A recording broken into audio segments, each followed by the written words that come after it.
નમસ્કાર મિત્રો, હું તો બોલીશમાં આપનું સ્વાગત છે. રફીક ચૌહાણ, અમરેલી.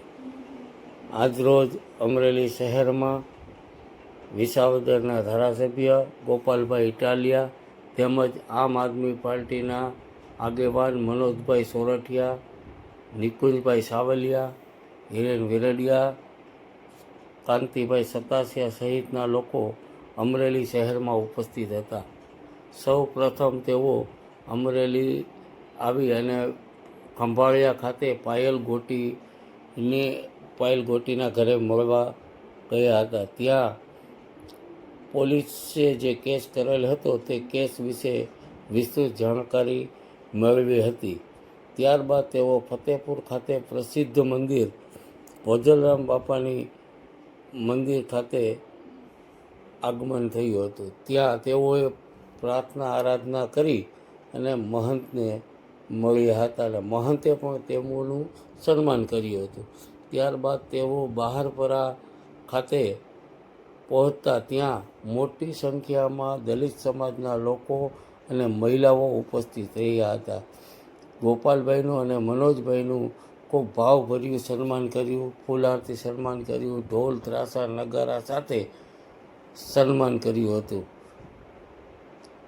દલિત સમાજની મહિલાઓએ તિલક કરી અને ગોપાલભાઈનું પણ ભાવપૂર્વક સન્માન કર્યું હતું.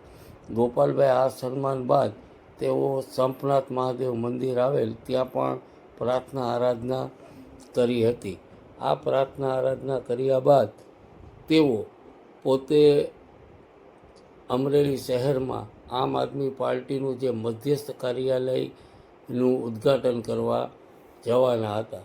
ત્યાં પણ તેઓએ મધ્યસ્થ કાર્યાલયનું ઉદ્ઘાટન થયા બાદ તેઓ અમરેલી શહેરમાં આવેલ સેન્ટર પોઈન્ટ ખાતે અમરેલી શહેરની જનમેદનીને સંબોધવાના હતા.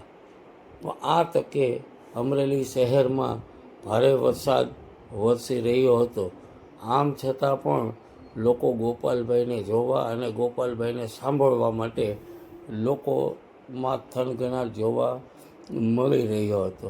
આ ગોપાલભાઈને સાંભળવા માટે અમરેલી શહેર ઉપરાંત આજુબાજુના વિસ્તારમાંથી લોકો મોટી સંખ્યામાં પહોંચ્યા હતા.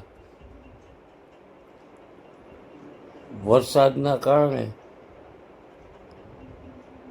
સભામાં પાખી હાજરી જોવા મળી હતી.